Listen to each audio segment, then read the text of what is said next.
Hello, and welcome to the Modern Romantic Podcast, where we celebrate and inspire romanticism through passionate people doing incredible things. Hi, I'm Trey. Now and always, I gotta get used to saying that because I've got an audition tomorrow. So, hey, why not just go with Hi, I'm Trey. And I am joined by Emily, who is looking at me. I'm not sure if perplexed or happy that I went with a normal introduction. Hi, Emily. Hi, it's so nice to meet you, Trey. It's so nice to meet you, Trey. I We're love missing our callbacks. third Trey tonight, so our stand-in today is someone else, but we'll get there in a second. It's so nice to be on the podcast. Thank you for asking me to be here. Emily, would you do us a favor and introduce our fantastic guest today? I would. Today we have with us a metal sculptor who does really cool, really large, and also really small, really neat metal sculptures. And I am excited to talk today with our guest, Clinton Lesh. Thank you for being here. Thank you for having me. Thanks for coming. Yeah, we're so excited that Mhm. you said yes to being on the show because we really love your work, Mhm. and I think it's so cool and unique. So Yeah, well, thank you. Yeah, I've been asked to be on one other podcast so far, and it's a learning experience all the time. So this is gonna be fun. yeah, and they're all different. Everybody's Hmm. got a different show or a different Hmm. format or whatever. Hmm. There's one thing I wanted to ask right away, and that was, and I think I hope I'm right about this, but did you not just get engaged on like a really cool, super romantic Hmm. midnight sun hike in Norway? Yes, all of the above. She was very, very surprised and very happy about it. So it took my parents actually set up a whole family vacation, and her and I slipped off and got engaged at 11:11 at night and at the top of a mountain in Norway. So Oh, was go Congratulations! it was you! thank you. That's Yeah. fabulous. Yeah, we're very excited. Yeah, yeah, Maddie's amazing. Shout out Maddie. Aw. Hi, Maddie. Hi, Maddie. Thank She's you waving from the for couch. your. That is super cool. Yeah, that's. I think Iceland is in that area, but like that area of the world is kind of on our bucket list, and that is just so cool. I saw your picture on Instagram, and I thought, oh, this is so neat. What a great job! Thank Great you. job. Yeah. Yeah, we Yeah. were gonna do it on the fishing boat, but then I talked myself out of it. Just like it'll be a little more romantic on top of a mountain than holding the fish. Yeah, a little. Mhm. Mm. So, is it really like this? You said it was a midnight sun. Of course, you said it was 11:11, but like, Mhm. is the sun pretty much out all the time there right now? Yeah, yeah, it's pretty much like a sunset at, from 11 at night till like 4 in the morning or so. Oh wow. So it was actually behind the mountains for us. But if you're out, like if the ocean is your horizon, then you can see the sun. It just almost touches. So Oh, cool. very cool. Very It's cool. hard That's to sleep. So, but every house is set up for the midnight sun. So so they that have was like in the Lofoten Islands, which is above the Arctic Circle. okay, very cool. Do they have like Mm-hmm. room darkening curtains and things like that? Is that what you mean by setup? Mm-hmm. Oh yeah. Yes. Yeah. Yeah. Everyone's got like your room is dark when your bedroom's dark. So I'm sure that helps. I mm, often Do you wondered have? if that. Oh, go ahead, Trey. I'm sorry. No, no, no. Go ahead. oh, I just wondered if that's something people get used to, or they actually like try to have darkness. yeah. Yeah. I don't know. The people we stayed with were like our fifth cousins. My grandmas were third cousins or something, but they were saying they really like the dark in the winter because in I think it's January the sun doesn't come up, so they spend the winter in the dark, and in the summer they like being outside pretty much all night, and they sleep very little during the summer. Wow. Hmm. I wonder if they sleep a Yeah, lot I in the winter don't think then. I could live there in the winter. Yeah, I That don't sounds know. rough. They said Christmas is a big time just because there's so many Christmas lights, and that helps people get their sunlight, I guess, in some way. They're not walking around in the dark anymore. Some light. Yeah. Huh. Hmm. Fascinating. Do you have any, for those looking to go to Norway or to any of the Scandinavian isles up there, do you have any Hmm. like traveler recommendations? Ooh. We went from the south. We flew into the south part in Stavanger, and then spent some time there, and then went to the middle, kind of in Bergen, and then finished in like Buda. Mhm. And I'd say the northern part's definitely my favorite, where it's more rugged terrain and all the fjords are amazing. And probably for advice, I don't know. It's very, very similar to the United States. Like all the credit cards work, the phones work. Yeah. Everything is in Norwegian, but most things are in English as well. So, like Uber works, and it's very, very similar. It's not a hard country to travel in, but it is expensive. But living in Bozeman, Montana, is probably more expensive than Norway, just because you go out to eat in Norway and it's like $15 for a drink, and it's the same thing here. So Oh. crazy, Okay. yeah. But, Wow. But I mean, it yeah. sounds like you had a really nice time, Oh and like yeah. how cool to say that you've been to Norway or been like really Hmm. north of where most people go in Europe. Oh yeah. Was it your first Yeah, that time? was definitely on the bucket list. Yes, Oh, first time. yeah, My bucket list. mom's mom is from Norway, and her dad was born there too.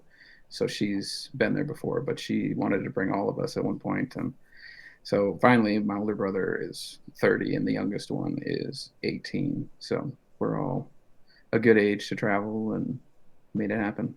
So we went deep sea fishing and mountain biking and a bunch of other Norwegian type things. That's It awesome was a though. good What trip. Good trip. what cool memories to have. Hmm. So did you guys I Yeah, should it was probably I feel awesome. like I'm prying. Did you guys set a date? No, go for it. So we're currently looking at wedding venues and photographers, and like those are the two main things, Yeah. and trying to figure out a date that works. And I have a lot of friends that are getting married, and Maddie has a few or one cousin that's getting married, so we're all like trying to figure out what would work best. But Sure. probably next June is Okay. kind of what we're hoping for. Okay. And that's probably the most pretty month in Montana, because there's no more snow, hopefully, and the grass is green, and there's no fires yet. So like right now there's smoke all over the horizon, and Oh. you can't see any mountains or anything. So July gets pretty warm. Yeah, it does. It sounds like it anyway. 90 some degrees. Mm-hmm. Well, Mm-hmm. congratulations. Yeah. I wish you the best with your Well, thank you. planning. That's super Mm-hmm. cool. And so romantic. Yes. Um, I am kind of curious, talking more specifically about the art that you make. I'm curious when it comes to metalworking. I've known a few different people to get into different aspects of using metal, either for signs Mm-hmm. or for their own artistic expression, what have you. So, how did you come to find metal as a medium for your artistic expression? Yeah. Well, I went to art school at Montana State, and we did a few sculpture classes that had welding in it. Mhm. And I don't know, I always really like that. And the ability to make large scale sculptures is something I really, really wanted to do. So I figured steel would be the best option for that, because you could do giant ceramic sculptures or logs or whatever. But I figured that would be a good avenue to go down to. And wanted to do like bronze casting when I was in college. But I found a guy in Bozeman that he does large scale welded together steel sculptures, and talked to him, and he let me intern with him for about a year. And now he just lets me build my own stuff in his studio, and yeah, just get to use all of his equipment. And me and him are buddies now. His name's Jim Dolan, and he's a world famous metal sculptor, and he's been doing it for 50 years. And Wow. we're actually going to dinner tonight, so Oh, that's all right. that's what we're doing after this. So Ooh. Very Oh, cool. yeah, and I, Sorry, Trey. no, you're good. I was going to ask what that big building is in some of your pictures that you're working in, but Hmm. that must be that studio you're talking about. Yep, yep, that's his studio, and he built that back probably 10 years ago, and yeah, he's got a pretty sweet setup. Eventually, I'd like to have my own spot, but right now it's me and him get along really well, and we bounce ideas off each other, and just having two people in the shop all the time is really nice, just for an extra set of hands and safety and everything. Yeah, it sounds Yeah, like you guys make a great team. Hmm. just in case Hmm. one of those fingers just kind of goes flying. Right. Yeah, he's more brave than I am about a lot of that stuff. But I'm always watching. Be the ride to the hospital, I guess. I hope none of that is really happening. Yeah. Yeah. For your sake. Hmm. So you Yeah. do large scale, but you also do some smaller pieces.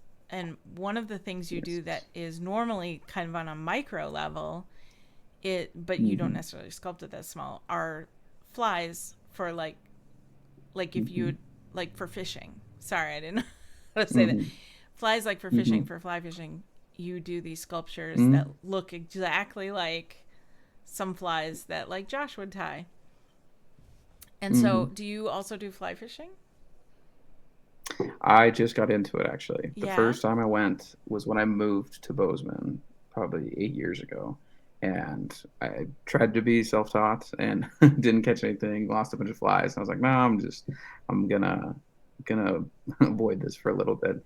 But this summer I've been getting into it and gone a couple times, and it's been good. I don't know a ton about fly fishing, but I had a lady about 2 years ago wanted a fly for her husband for Christmas. Mm-hmm. And I was like, sure, I'll see what I can do. So I was looking at pictures and how to tie flies, and kind of just went through the same process of you start with a hook and then you start building it from the inside out. And there is a million different type of flies. Even if it's the same bug, there's 50 different colors, and Mm, this little thing is different. So there's really no wrong way to do it, but I've been slowly figuring out more flies and kind of making my own in some ways where okay.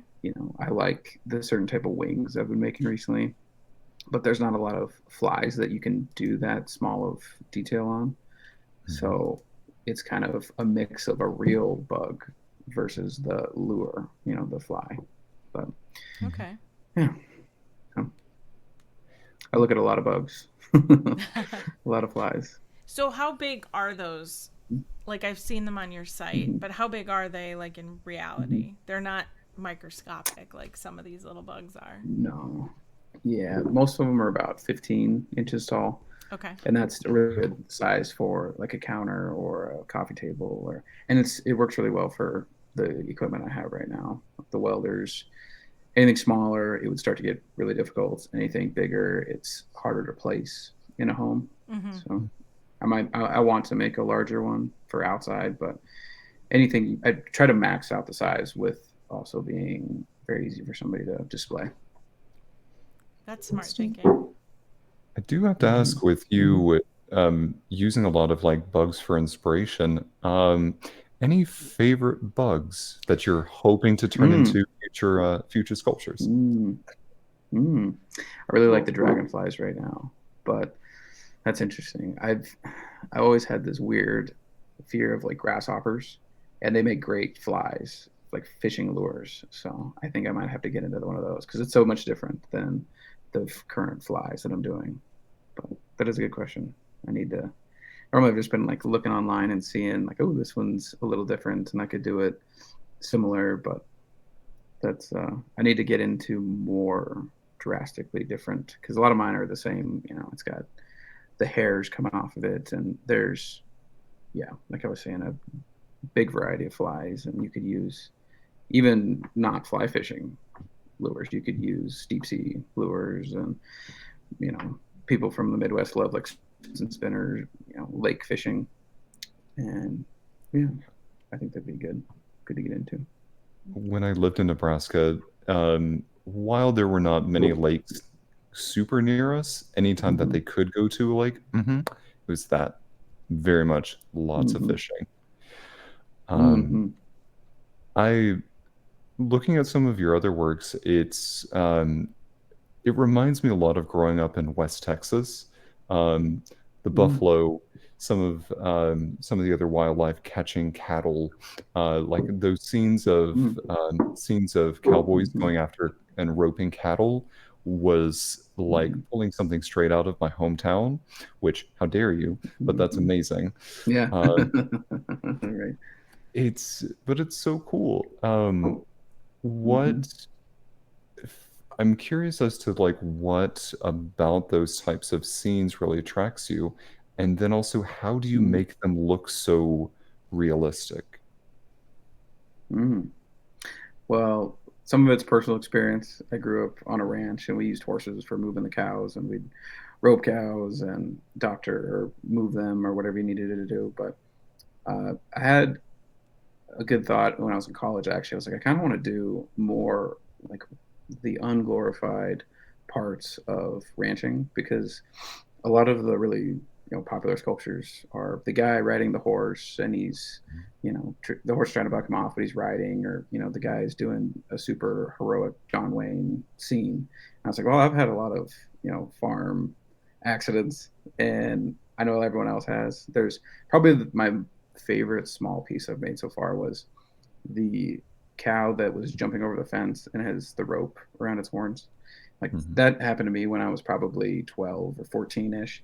Because when you grow up, like, you're slowly on a ranch. When you're growing up on a ranch, you like slowly build up the confidence to try to rope a cow, because it's you know really fast happening. When if you were to catch one, you got to keep up with the cow, and then you got to dally the rope around the horn so it doesn't go away.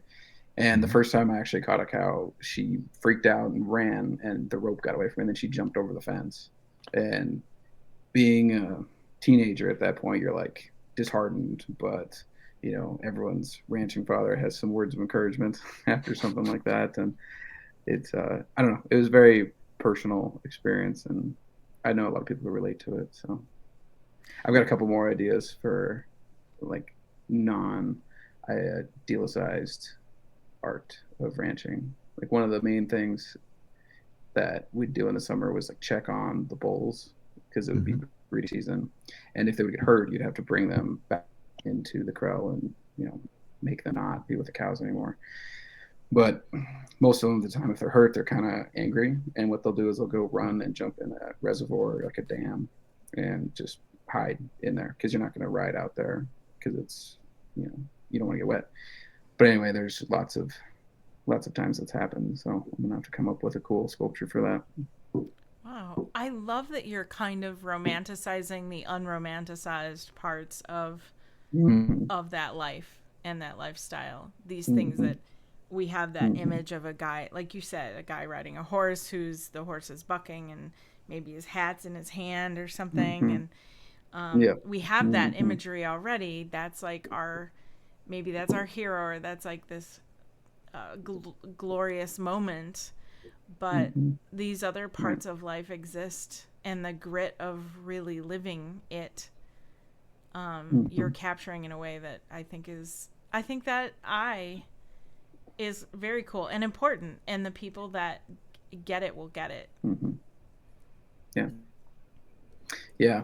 That's something that's happening in Montana right now. Is there's like a lot of people are moving here and they want to be like the cowboy, and that's amazing, and everyone's welcome. But there's like the people that grew up in Montana, like riding horses and like moving cows and stuff, that when I don't know, when they can see people that are just doing all the glorified parts, it's this Mhm. weird idea. And I kind of like that with my art too, where it's not just wearing a cowboy hat and like wearing boots and stuff. It's the actual, like, the whole story of being like a cowboy, I guess, if that makes Not sense. just the glamorous Where parts. there's a lot, yes, yes, exactly.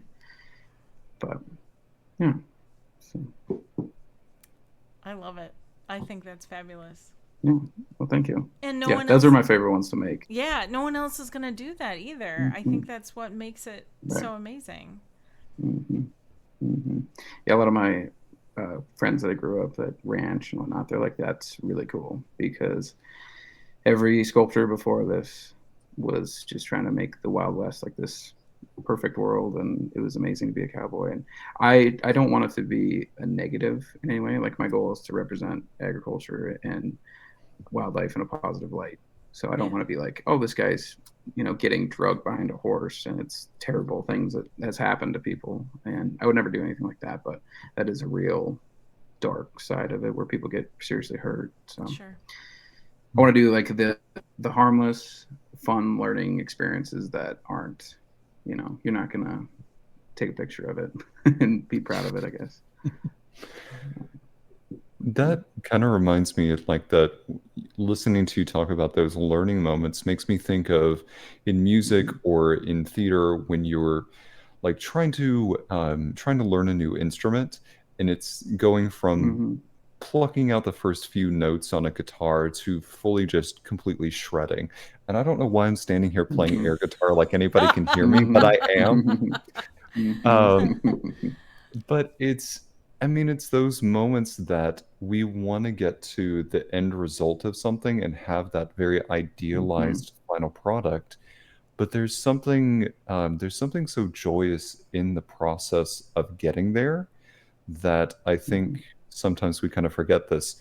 Emily had a good quote before we came on the air from Aristotle and about the joy in the moment. And so hearing you kind of talk about that just was making this whole conversation a full circle for me. Oh yeah, we were talking about perfectionism. Do you want me to share the quote? I should just share it because otherwise everyone's going to wonder. Yeah. We'll get emails. Aristotle said, pleasure in the job puts perfection in the work. And we were talking about excellence versus perfection and striving for excellence versus like what the differences is, but also what the differences are, but also like, who did I say it was? Vince Lombardi said, you can if no one can achieve perfection. Perfection is unattainable, but you can shoot for perfection to attain excellence. And so we were talking about that and how Aristotle thought that injecting pleasure in the job will get you to that perfection because at least you're taking joy in the work. And I think that's a good attitude and outlook to have on it, at least. For sure. I'd say so. Do you consider yourself a perfectionist at all? No, not at all. No, I've got a weird ideas on that, I guess, because I'd like to be like super precise all the time and perfect, but like you were saying, the having joy in the work is what really makes it good. I just finished Rick Rubin's book. He's like a music producer, but he's very insightful, and he's always talking about like looking for new ways to be a better artist. But anyway, he was talking about like the viewer comes last in any type of artwork, and it's if you love it, then that's what matters, and don't worry about what anybody else thinks. And for me, like I hold myself to a higher standard than what other people would view it as, I guess. Like, oh, no one else would notice this thing, but I'm going to notice it. Sure. Like today I was working on some, they're actually rabbit nails for a jackalope, the big Burning Man one I'm making. Okay. And I was like, well, they're going to be against the base and no one's ever going to see them. But if I don't finish them correctly, at some point they might, I don't know, like I'll know and it'll bug me. But they don't have to be perfect, but I have to do a good job on everything, if that makes sense. So, yeah, you don't want it to haunt you. Remember everything. Right. Yeah, we don't want that. So that's something you're working on now, a jackalope? Yes. Awesome. So I went to Burning Man last year and kind of went down there for just to explore all the art, and it rained, so there was Mud Man is what we were calling it, but it was amazing. It like the news was freaking out about it, but we were all having a good time. And I was going down there to look at the art, and they give out grants to bring your sculptures down there, Oh, cool. and they give out like $3 million worth of grants to hundreds of artists. So Wow. I was like, I would like to be a part of that. Mm-hmm. So I went and checked everything out, and like kind of met some people. I met one guy who brought a sculpture and kind of got some details from him. But then in like November of last year, I started the process and I applied 2 different ideas, and I got funding for the one. And so this summer has just been building it, and yeah, it's coming together. This last month is going to be a big push, but I've got a lot of stuff done already. It's 12 foot tall. It's a jackalope, so a jackrabbit with antlers, and the antlers come off for shipping. I was And gonna it'll ask go, about that. yeah, Yeah. yeah. It's only 7 feet tall without the antlers. Okay. So we'll just put it on a trailer, and yeah, it'll glow in the dark. I decided that after I actually applied, because I was like, it's at Burning Man, it's fun to go drive around at night and look at all the sculptures. And if you just have lights shined at it, like that's fun. But if it's a glowing jackalope, that's way better. So I'm gonna put a bunch of lights inside of it, and kind of like on the buffalo that I made, or the big buffalo, or the elk that I made, it's got those little pieces of hair, and on all of those, I've been making them so they're flush, like flat on top of each other, kind of like shingles on a house. And the way I'm gonna do this jackalope so the light comes out is, instead of having them flush, I'm gonna raise all of them up like a 1/4 inch from each other, so they're all backlit underneath. But Oh. they're gonna be, you're not gonna be able to see into it, so it'll look normal. But at night, it'll have this backlit, I don't know, glow to it, and have changing lights. And I just got the eyeballs ordered. I went to a glass blowing place and was telling him about my idea, and he's gonna make these like red and gold eyeballs for it. So excited about that too. So those will glow in the dark. Yeah. This is sounding more ethereal by the second. This sounds Yeah. incredible. Yeah, it needs to be amazing during the day, but better at night. So I'm trying to make everything glow, and I'm gonna put a big saddle on it. I actually got the saddle, so because people crawl all over the art there, and it's like what they're supposed to do.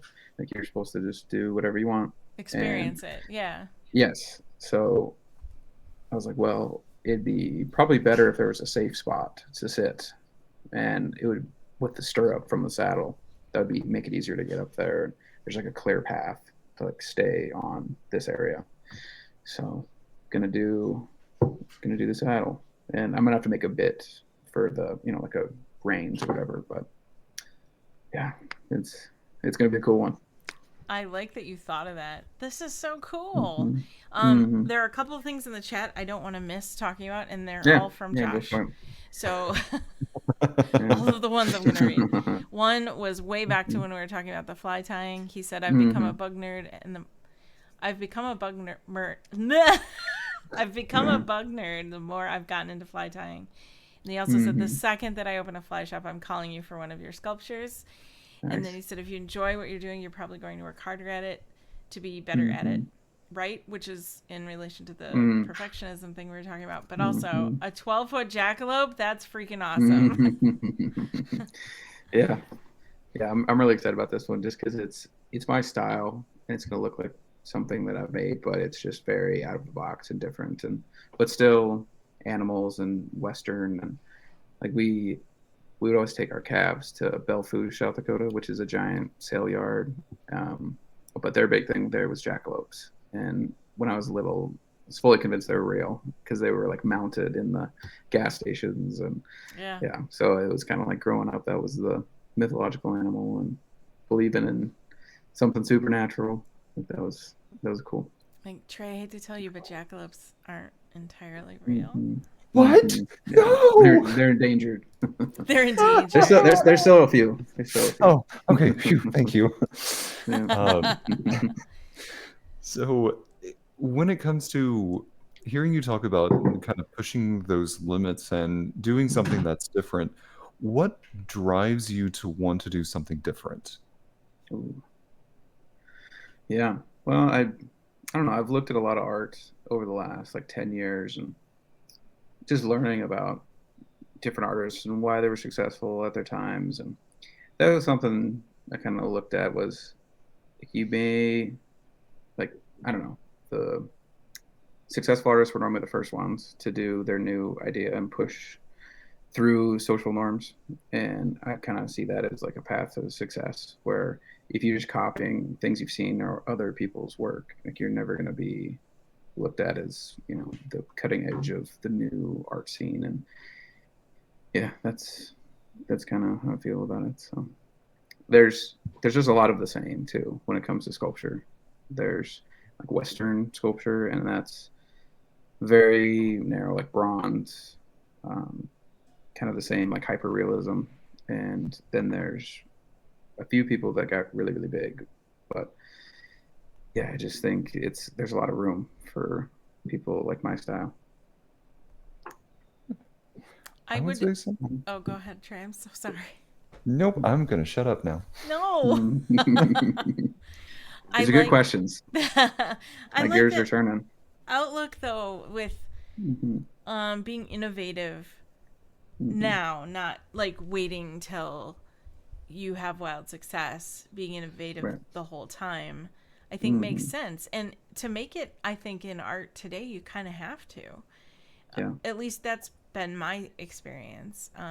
Perhaps Hmm. that's not everybody's, and I'm not particularly in the world of sculpture, but Hmm. um, you never know, I guess. Yeah. But Hmm. I feel like that's definitely more interesting and more eye catching than the usual. And Hmm. so I would pay more attention to that. That's kind of what I Yeah. look for in other artists too. Like I want to Yeah. see something not just different, but like somebody who's bothering to innovate. Right. I like that Hmm. mind and I kind of want to climb into that Hmm. mind when I'm Hmm. interacting with artists or when I'm, Hmm. you know, looking at artwork and buying artwork even. Right. Yeah, I'm very similar. Where it may not be the most technically perfect sculpture, or painting, or anything, but if it's different and you can tell that it's like an original thought, I'm really drawn to that. Mhm. I Yeah. would so much, for me, I would so much rather have a not perfect but super super interesting piece than Hmm. the most technically perfect. Mhm. The Oh yeah. I know I keep drawing it back to theater and like music, but it's like going to watch a performance and hearing Hmm. someone sing something that is like technically perfect, but there's no Hmm. emotion behind it. There's Yeah. nothing that's raw or authentic. It's just Right. all technique. Hmm. So I'd rather have something a little bit rougher around the edges because it Hmm. gave me that passion. Right. Hmm. For sure. I like that. The storytelling. Mhm. That's such a huge thing. Like you can be technically perfect, like you could do hyper realism sculpture or painting, whatever. But if the viewer doesn't come up with an interesting story, it kind of falls flat, I think. Like Mhm. I've done some sculptures where they're just very simple and that's what the people wanted. And that's perfect. But I really enjoy the ones that make you think a little bit. And that's like people discovering new things when they go through your work. I think is Mhm. really important. That's the artwork I really like. Is you look at something for a second, and you're like, I don't get what's going on, and then it clicks at some point, and you're like, oh, I figured this thing out on my own, and I understand what the artist was trying to do. Um, yeah, I think that's really really enjoyable. Like what Tom Paradise said, art should provoke. Mm, Yes. mm, mm-hmm. So I have to ask, of the pieces that you've created so far, which one do you think tells not the best, but tells the most Mm-hmm. interesting story? Mm, yeah. Mm. Yeah, that's a good question.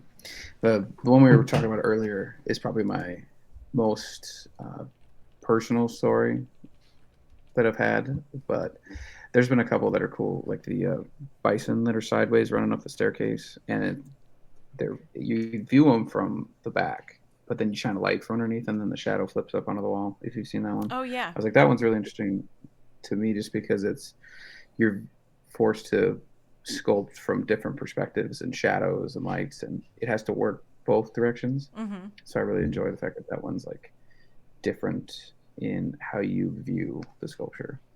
Um, the eagle and snake.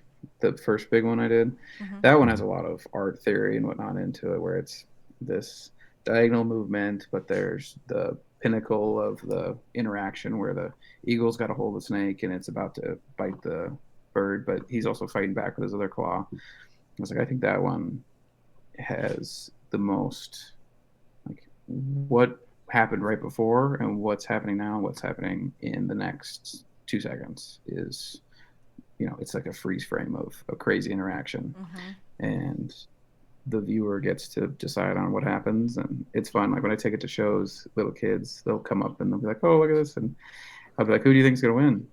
And 99% of the kids are like, we're the Eagles gonna win.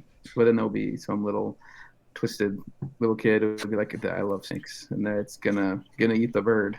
And be like, okay. So I really enjoy that part of my job, is letting people decide what the art means to them. And correct me if I'm wrong, that's the one that there's no such thing as free lunch? Is Yeah, that the title of it? yeah, yes, no free lunch. No free lunch. Yeah, I was at an art show in Big Sky this weekend, and I brought it up there. I was explaining that to people, and they're like, "Yeah, if you're gonna try to eat the snake, you might get bit, and but you might get a big lunch." So, I took a lot of. When I went to college at Montana State, I did agricultural business for 3 years. So it was a lot of economic classes. Mm-hmm. And then I switched to art, and that was one of the things they pounded into our heads was there is an opportunity cost to everything. There's no free lunches because you could have been doing something else. You could have been, anything else during your free lunch. So that was kind of a nod to that. Was that a tough switch from Oh yeah, major to art? yeah, there was nothing that transferred. So I was in no. school no. for 6 years. Yeah, I mean there was like some of the basic ones, but macroeconomics with calculus doesn't switch to Roman history, art history. So did a lot of extra school, but it was fun. And in the moment of going to art school, you're like, why do I need to learn about cubism and minimalism and all these dead artists that were not technically interesting, but right. You look back on it and you're like, wow, I actually learned a lot of stuff. Just about, like, there was a couple things that really stood out to me. And one was, I was wondering, I was like, why did art get so weird? Where it was just all of a sudden in like the 40s, 50s, 60s, like art was red squares and blue circles, and that was it. And one of our professors said it really well and kind of just skimmed over it, but it was the invention of the camera changed artists forever, where for the last 10,000 years people have been trying to depict what they saw and trying to be technically sound and picture perfect, and then they have this new technology that can capture it simply.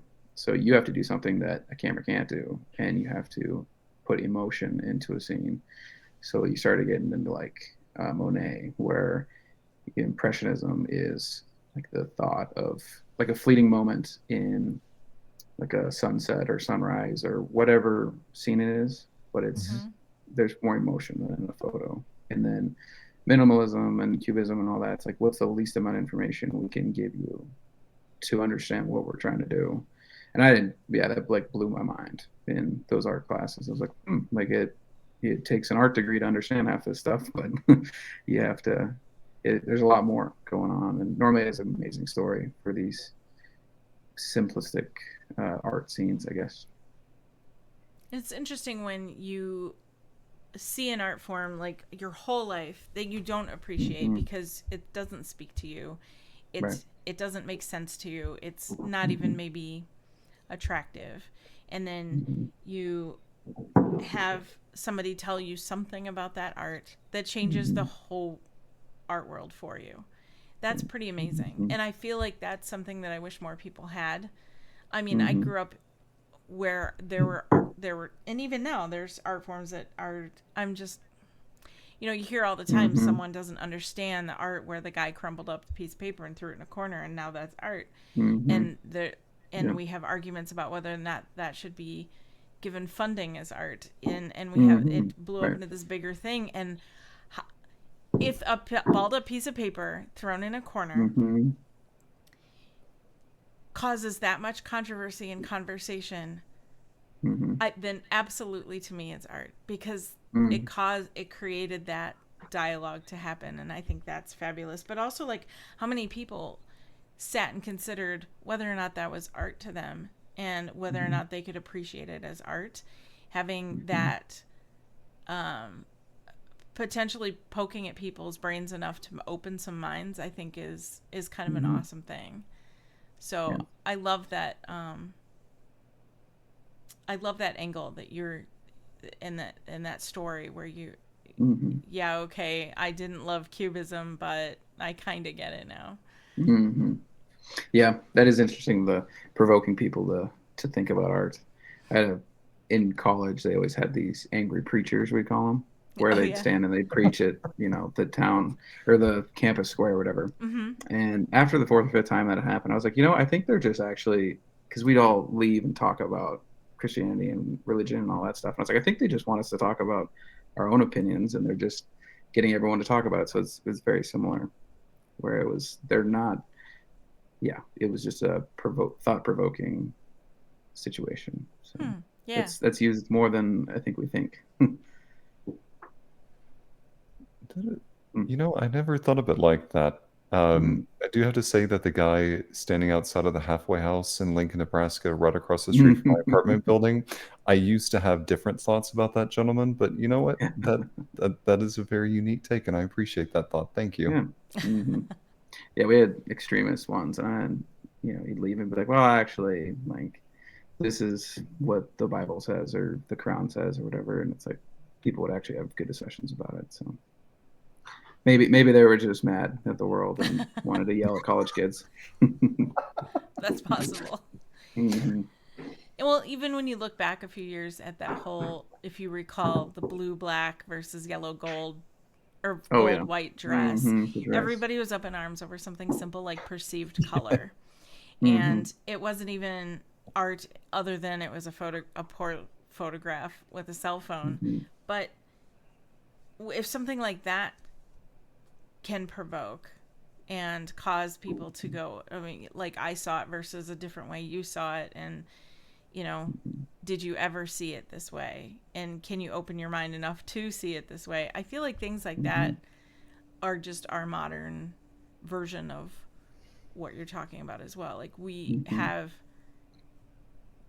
the ability to have our minds opened by something simple like that, and we don't always Hmm. consider it to be art, but it was part of art. It was color.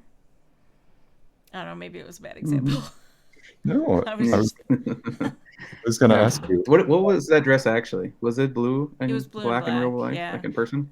Okay, it that's what I was. Yeah, saw. in I think fact, I I saw. I think I saw it as both too. Did some you people did. It really? like Hmm. depended on the first time. I remember one time, the first time I saw it, it was blue and black, and then I looked at it again at some point. I was like, "That's gold. Like that's a different picture." And maybe it was. Who knows? But Yeah, I remember it was blue and black for me at the beginning, and it wasn't until one day I was hmm. scrolling through Facebook, and as the picture popped up again and scrolled up my screen, I saw it as gold and white for the first time. And then I Hmm. scrolled back, like, oh, is that what it looks like when it's gold and white? I scrolled back, Hmm. blue and black again. And Hmm. that was it. I never saw it as gold and white again. But um, yeah, everybody saw that so differently, and sometimes more than one way, like you said. What was it for you, Trey? Hmm. uh, Blue and black, and like my Facebook feed Hmm. was just littered with people like, no, I've never seen people Right. more angry. You're like, no, I know what I saw. Hmm. Right. Well, I mean, this might get a little, uh, I don't know quite how to phrase this, but if art is meant to provoke a conversation of some sort, and we're also meant to keep like innovating, do you ever, I don't know what I'm trying to ask, so I'm going to pause there, but I have the beginnings of a question that I don't think I'm yet ready to ask. Okay. So I'm sorry. Okay. Thank you for letting me just verbally think Yeah, out loud. we're figuring it out. Hmm. Yeah, that is interesting to think about. It's like you're supposed to innovate, but we're also supposed to push. So is innovation always positive? Hmm. Well, I mean, if it's part of you, like for art, when you release art to the world, it's like part of you. I mean, that's part of why it's so nerve wracking for people to be able to put art out in the world, especially the first time, Yeah. or to Oh perform the yeah. first time. That's like a piece of them. You're like exposing Mhm. this vulnerable part of yourself to some degree. And so when you're doing something like innovating or telling a story that is somehow close to you, or like for you, the real gritty life of Montana farming or whatever, you are Mm-hmm. putting it out there to tell a story, to innovate, it's part of you. So Mm-hmm. yeah, I feel like all of that comes into play. Mm-hmm. Yeah. Yeah, it is. It's very vulnerable to put out your story like that, but I've had such good support throughout my life of amazing supportive parents, and all my friends are great. And Awesome. there's a lot of times where people are like, "Wow, that was really, I really enjoyed that," like looking at that piece or whatever. And yeah, I had a couple friends that are all rough and tough and think they're macho men. They're like, that one sculpture that was really sentimental, and I really appreciate that. It's like, oh, cool, thank you. Yep. Uh, I love that you were able to find that personal connection to them. It's it's Mm-hmm. something Yeah.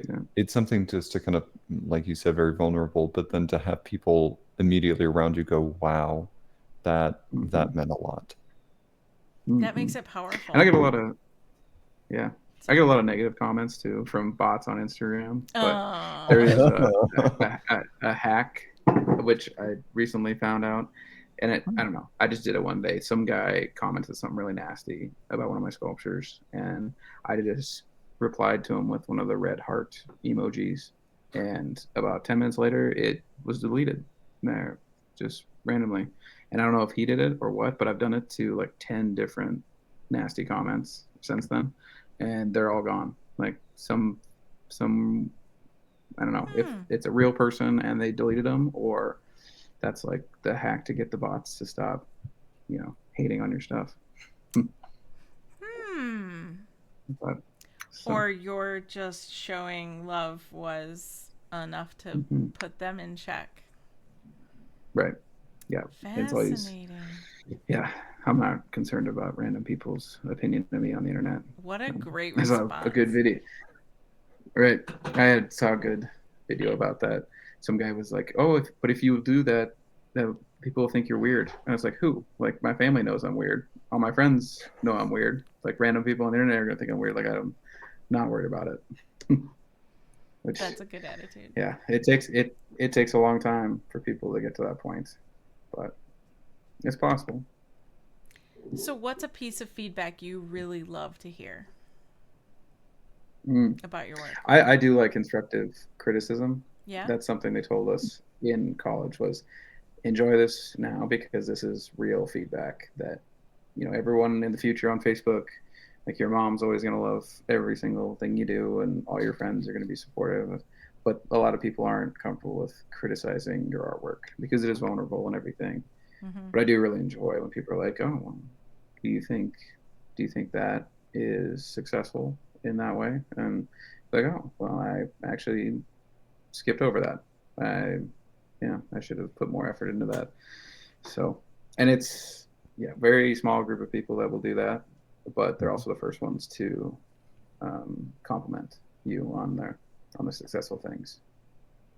So, Is it because yeah. you want to grow, or is it because you Hmm. really prefer the honesty, or what do you think that is? Yeah. Well, and I'm like yeah.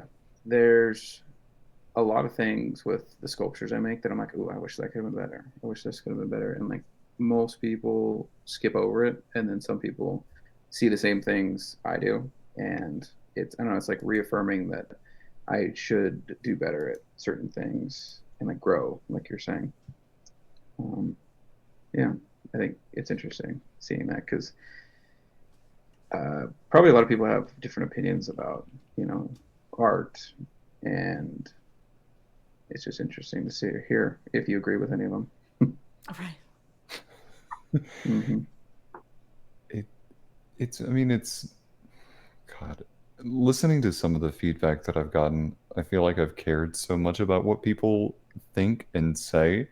To hear you Mm-hmm. openly invite that constructive criticism to be open part of the Mm-hmm. conversation Yeah. is such a fresh take. Um, Mm-hmm. so I'm curious. This is going to be a challenge to our listeners, and I think this is the first time I've actually challenged our listeners. Um, Ooh. Mm-hmm. and think of this as like a journal entry for yourselves. And I want you to think about the first time or what it would be like for you to ask openly for feedback, for you to go up to somebody and openly Mm-hmm. ask to invite that conversation. Would you be Mm-hmm. terrified of it or would you accept it bravely?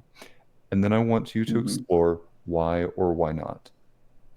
And then once you have that written down, Mm-hmm. if you feel comfortable, share it with us somewhere that you can find either Emily or I. And I want you to tell us why. Yeah, I And think.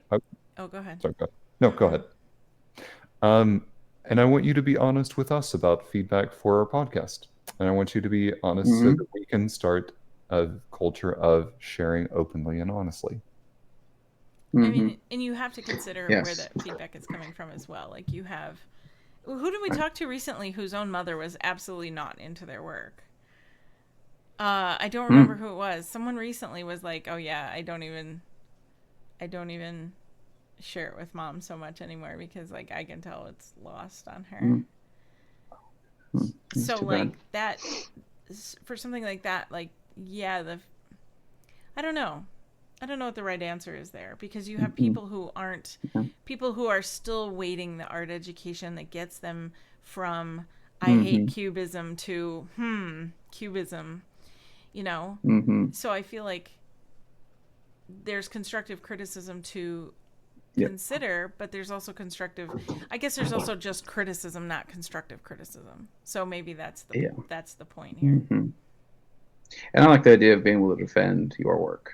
I think if you can explain it, then and you don't have to explain art to be art, obviously, but you can be like, I chose these decisions because of these reasons.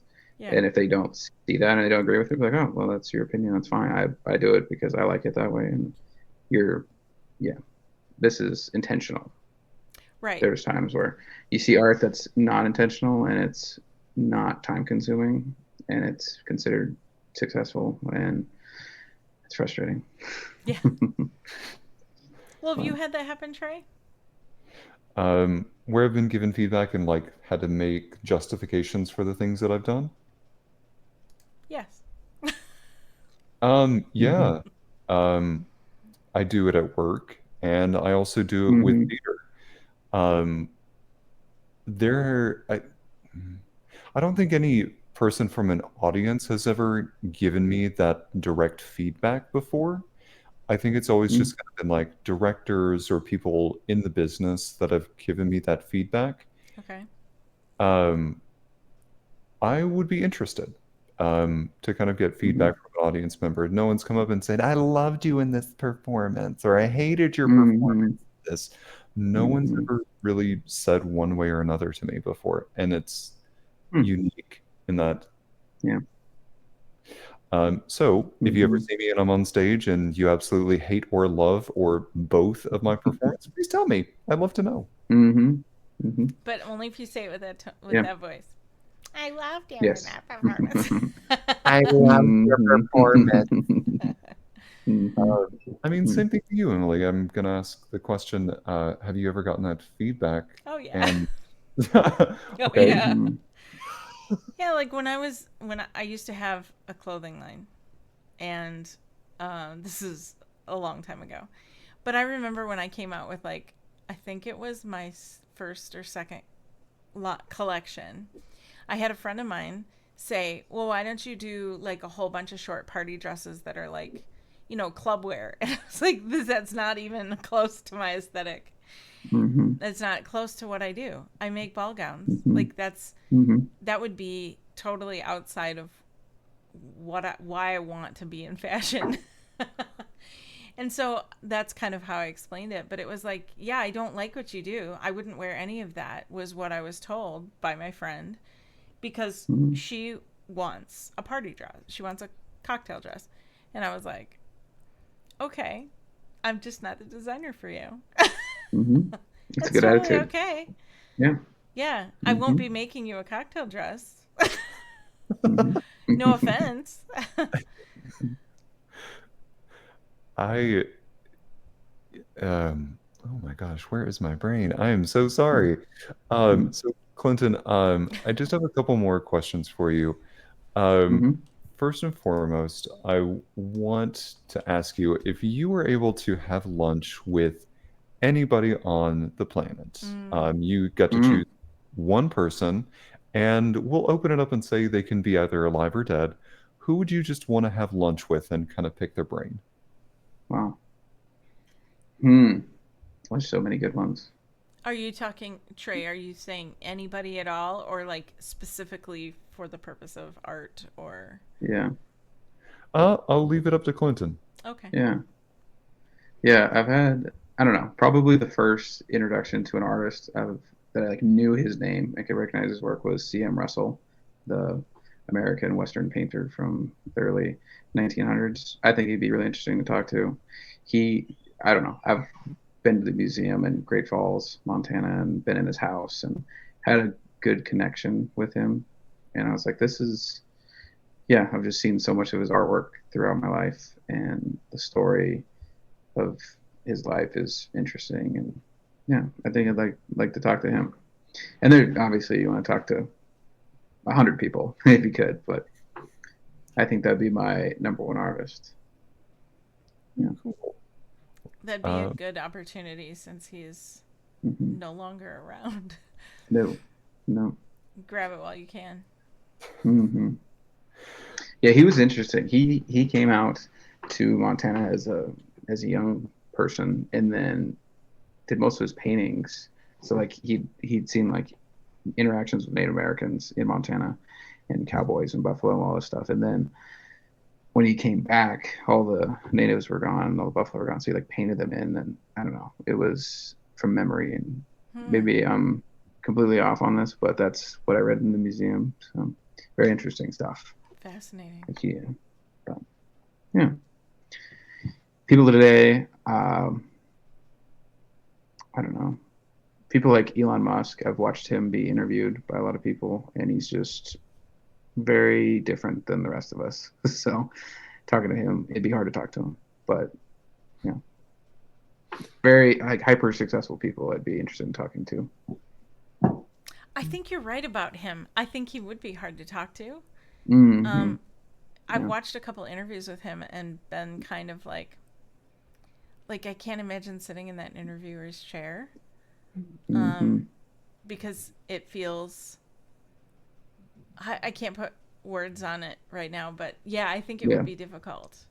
But there are Hmm. questions I'd want to ask him. Oh yeah. Yeah. Yeah. Very cool. um, Sorry, Did you have go ahead. another question? Yeah, I did. Mm-hmm. One thing that like we're always trying to prosper with this podcast is we want future artists to continue creating, continue to cultivate their artistry. Hmm. So if you were to be able to sit down with a first-time sculptor in metal, Hmm. what feedback would you give them, or what insights would you share Hmm. with them? Yes. Well, exciting news. I just hired a high school student who it wants to be a metal sculptor, and he lives in the town next to us, and he won the state championship for metal sculpting. So pretty much every Oh, day I drop some wisdom on him, and I don't know. There's a lot of stuff, and I've learned a lot from my mentor Jim. But probably the number one thing that most artists don't realize is you have to do everything. Like you are a small business and you are an artist, and those two brains are normally not the same. So you need to be educated on running your own business and understanding, just logistics of everything. Like I've kind of been self-taught on everything, like shipping and marketing and going to shows and what shows to go to. And there's like this whole other side of the business. The art part, most people that want to be an artist are amazing, and they can sit in their studio and never leave. And then, I mean, at the beginning, you can do that, but you got to figure out a way to get your artwork out there and to make a living off of it, so you can hire people eventually. Or if you have funding from something else, you could hire people to show off your work and do your advertising and everything. But doing it yourself is amazing because that's how you want it. And yeah, for like technical welding and grinding and all the actual process, it just takes time. And there's better and worse equipment you can have, and that's a good suggestion. Like, you can buy once and cry once, or you can buy Harbor Freight stuff, which I do sometimes, and it's you use it once and hope you never have to turn it on again because it's very cheap made. Yeah, a lot of advice for like art theory and whatnot. Kind of condense most of my art education into about, I don't know, 2 or 3 days. So Yeah, lots of stuff. So Josh in the chat said, "One time, one pain is my philosophy with tools." Yep. I've done that. If you're gonna use a tool every day, it's like buy a good one. But I've bought in tools where it's like I need this one time, and I may use it again at some point, but it's hopefully just once, like a specific grinding tool or welding tool of some kind. But And at least with the coupon, you get a free flashlight with it. exactly. Yep. The Harbor Freight. That's how they do it. It's a great store. It is. No. It is. Yeah. It really is. Harbor Freight, we love you. If you want Yes. to sponsor us, place. please email us at please sponsor us. We love you at themodrom.com. Thank you. Yes. Clinton, Nice. Last question I have for you. We want to make sure that our listening audience is able to connect with you. And I would ask, what social media are you most active on that people can connect and share their feedback with you? Yes, Instagram would be my number one. I try to share everything else on Facebook too, but it's Lesh, Lesh, Clinton, Clinton.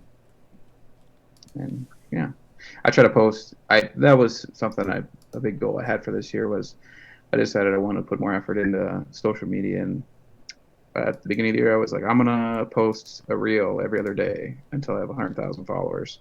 Wow. And it's been working. We're at like 39,000 something, and we started at like 2,000.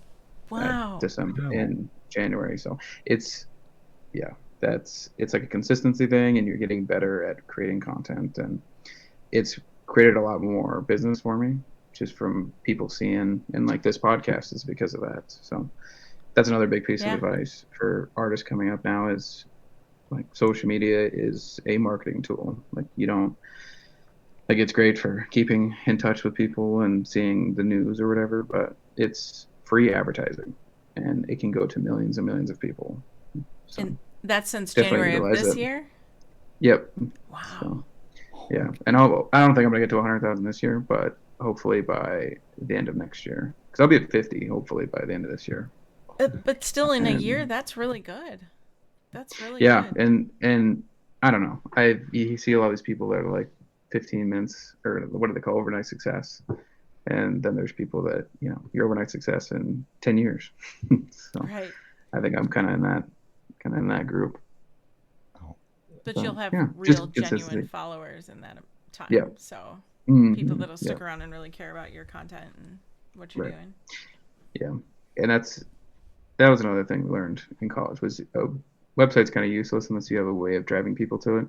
And since I've been doing more social media stuff, be like, oh, we'll look at my websites and, have flies for sale and whatnot on there. And that's really, really been useful.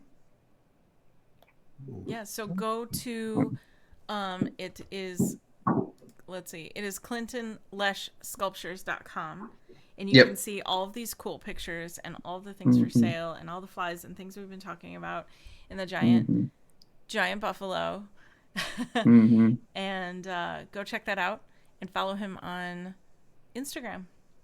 Yes. Well, Clinton, thank you so much for joining us today. And thank you for sharing your insights about art. It is so nice to hear that you have overcome your fear of cubism. Yes. It's so nice. But I really appreciate you sharing your insights with us today. Well, thank you. It was a wonderful podcast. Thanks for having me. Thank you. It was so nice to have you on the show. Yes. Yeah, we might have to do it again sometime. Yeah, that would be too. awesome. We'd love to hear how Burning Man went. Yes. Yeah. Hopefully it doesn't rain this year. Yeah, right. Well, as we close this episode, along with probably every other episode, will be dedicated to Joe Capone, our moderator, fellow comedian, passionate encourager, and greatly missed friend. You can find us pretty much wherever you tune into podcasts. For updates, announcements, and more, follow us on social media under Modern Romantic. Thanks, everybody, and go study Cubism. Bye.